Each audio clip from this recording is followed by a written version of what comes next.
Hello beautiful people and welcome to my channel. If you are a new subscriber, welcome. If you are a returning subscriber, welcome back. Everything that I use in this video will be listed down below. And today I decided to do a cute fall look. This is a look that I haven't done before, but I really enjoyed doing this look. I started off with like a forest green in that first palette, and I just tapping everything into place before blending out the outer edges, making sure that I like the placement.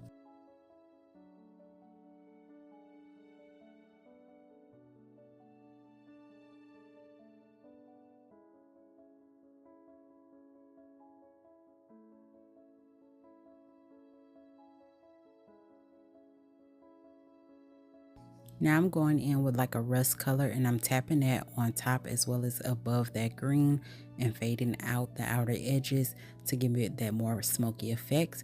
You want everything to blend together. You can start off with this rustic color first and then go in with your next color, but sometimes it's a little easier if you go in with that other color and then fade on top of that.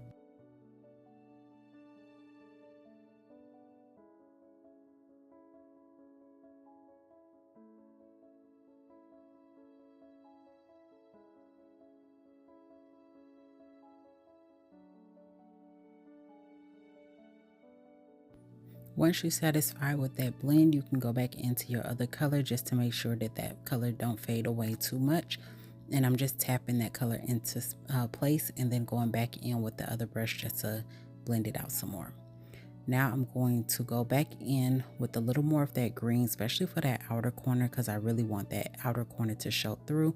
You can go in with black if you want to, but for this particular look, I wanted it to be green.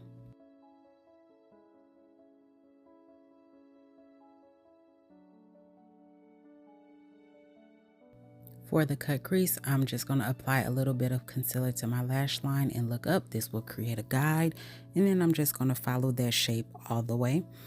You can go right in and start carving out your crease. It just depends. I like to do it this way for anybody who struggles with doing a cut crease. That way it makes it a lot easier. When doing my cut crease, I like to make sure that a little bit of that color is showing through, but not too much. I did go up in with a little more concealer, excuse me, at this point right here, and then I kind of went up just a little too much, so I will go back in with the green to fix that, and I'm gonna show you how right now.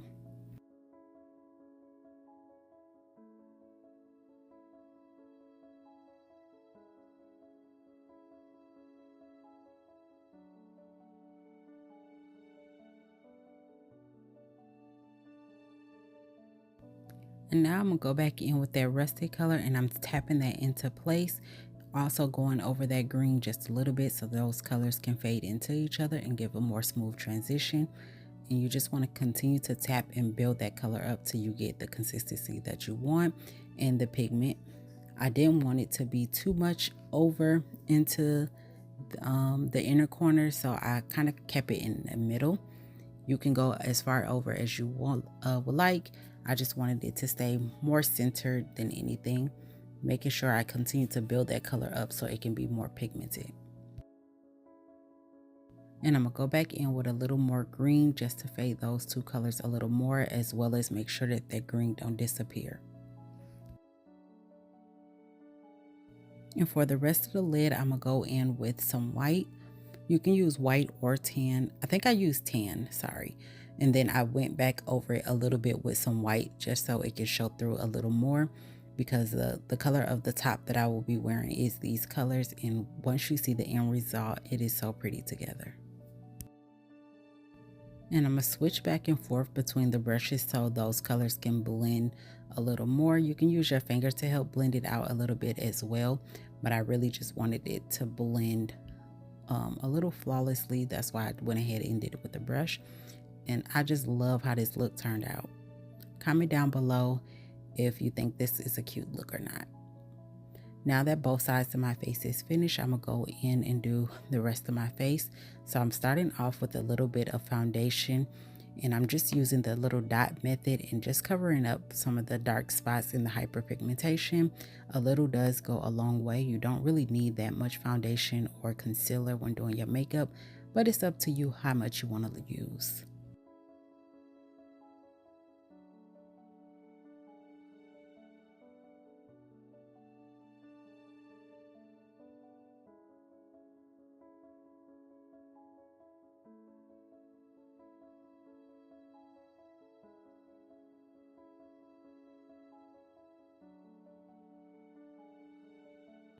So once you're done blending out your foundation, you want to highlight your face. I'm going in with a little bit of concealer. With this concealer, you do want to let it sit for a little while, but not completely dry down. The longer you let a concealer sit, the thicker it'll be, and you'll give you more full coverage.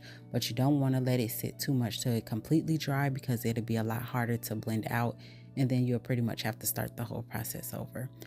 And I'm also adding a little bit to my forehead as well as the center of my nose to highlight those areas as well.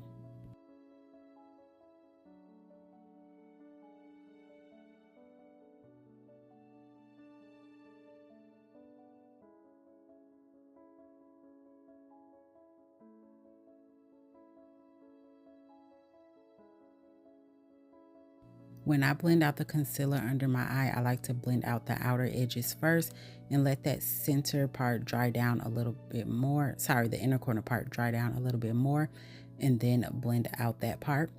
And you see how it gives me that more coverage.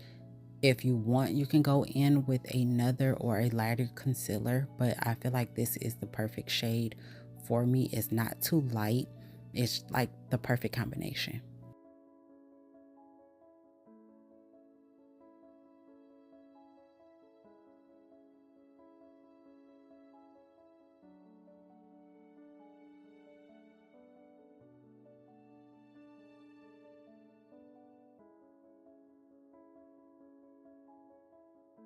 Without anything on the foundation brush, I like to clean up the outer edges of that concealer with this, just so everything can flow together. You can use a completely clean brush, it's up to you. I went ahead and added a little more concealer and let that sit and dry down a little bit more, because I wanted this particular look to draw more attention to my eyes.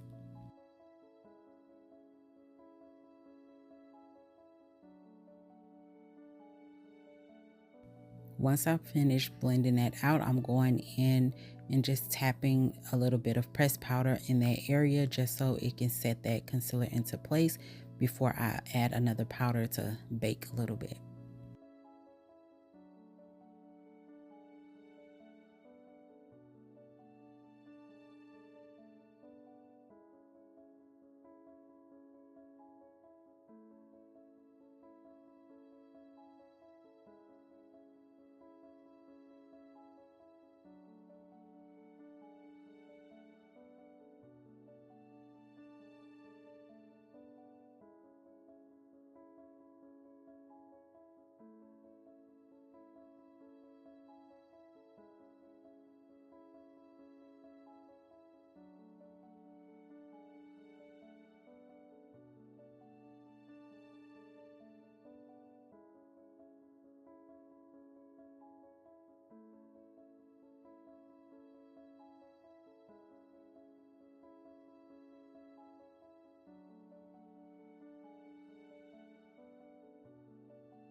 And I finished the rest of the look off camera. I hope y'all enjoyed this video as much as I did making it, and I will hope to see you all in the next video.